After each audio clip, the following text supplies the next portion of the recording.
let's make some 24 karat gold using the laser and using only inexpensive edible gold leaf.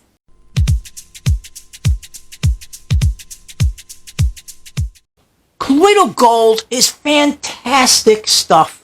Stimulates the mind and the brain. It's an anti-inflammatory. It's also antiviral. In many ways, it's a good replacement if you're not going to use silver. Gold, generally speaking, is extremely friendly for the body. You can pretty much drink as much of it that you want, and it works really well. Gold is one of the few colloidals where you actually feel a difference within a half hour of taking a couple teaspoons of colloidal gold. You start to feel the fog lift from your mind. I love it in the mornings because it's just like gets your brain firing up first thing in the morning. It's terrific.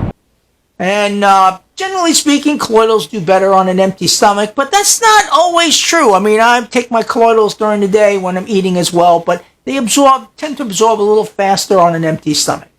So let's explore how to make it with the laser. It's a little tricky. That's the toughest part about it because gold leaf it's thin. It's thinner than a leaf, let's put it that way. I have to use a tweezer with it, and we have to carefully get it into the Petri dish. The other consideration is the power of the laser. This is a 5-watt laser, and anything over 15% power starts to burn holes in the gold leaf. I like to fold it over at least in half or quarters to give it more thickness, just in case it happens to burn through the first layer. You still got the second layer there to create the gold from. That is really the most tricky part about it.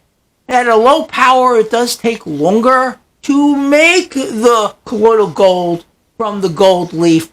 But once you've got your supply of colloidal gold, you can use a small amount of it as a seed. So the first time you make the gold, it's going to seem like forever. You're just making it and making it and making it, and you're putting the laser through the thing, and you're just seeing a little bit of particles.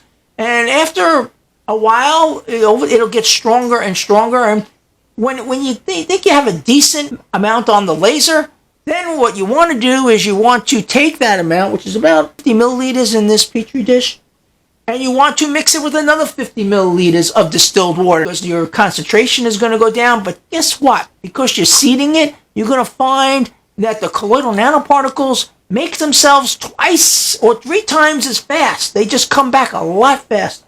Now it produces clear gold, not any colored gold. And I like the clear gold that the laser produces because like the other stuff that we've made with the laser, the clear gold seems to be made up of a lot of different size particles.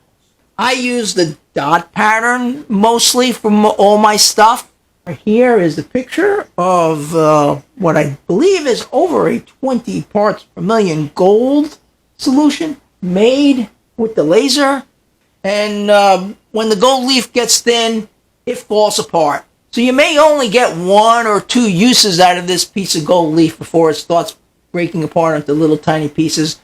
Naturally, if you can put a 24 karat gold bar in there, then you're set with that too. But there is an alternative. If you're willing to give up the 24K laser, 14 karat gold. I made this with a piece of jewelry. But you know what? I got a video coming up in the future on this stuff. It's called Electrum. It goes back to ancient times, believe it or not. And I'm going to have more to say on that in the next video. I'm Tom, Alchemy Wizard. Have a great day. I'll talk to you later.